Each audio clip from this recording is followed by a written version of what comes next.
प्रदेश प्रभारी रमेश चन्नीथालाजी यांच्या उपस्थितीमध्ये आजची बैठक आहे आणि सिनियर लीडरला त्यांनी बोलवलेलं आहे। काल जे धक्कादायक अशोकराव चव्हाणांनी जो राजीनामा दिला आणि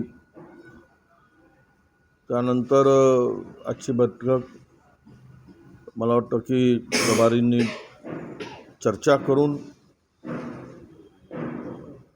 16-17ला पक्षाचं शिबिर पण आहे आमचं लोणावळ्याला, त्या शिबिराची सुद्धा चर्चा याबरोबर करण्यासाठी सिनियर नेत्यांची बैठक आज बोलवली आहे।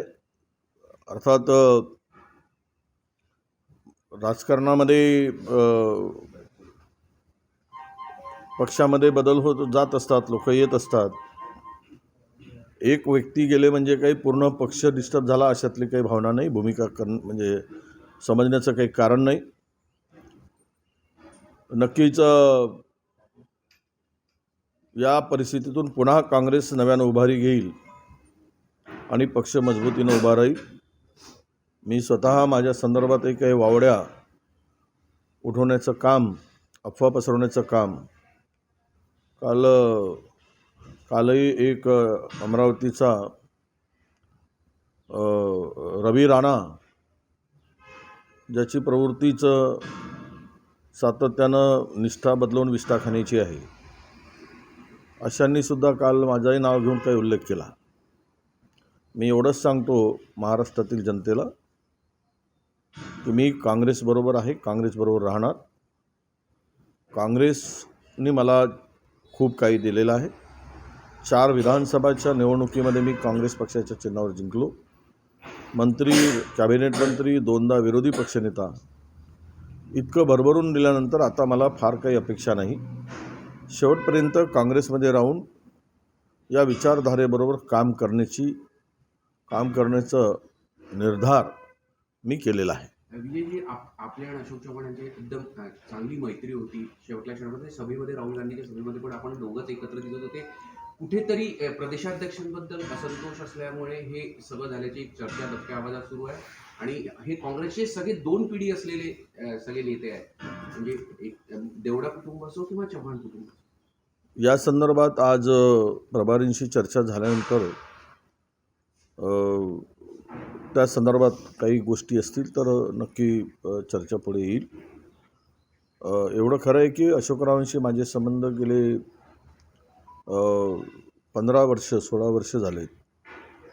त्यांच्यासोबत मी काम केलं आहे। एकदम माझ्यांशी त्यांचे घरोब्याचे संबंध, एक कौटुंबिक स्नेह असा असावा तसं ते संबंध आहेत।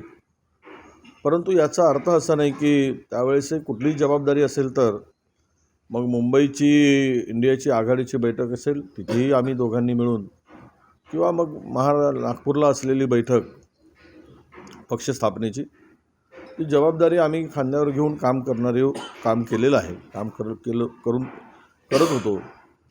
परंतु संबंध वेगळे आणि पक्षाची विचारधारा वेगळी, त्यामुळे कशामुळे ते गेलेत हे कदाचित चव्हाण साहेब सांगू शकतील।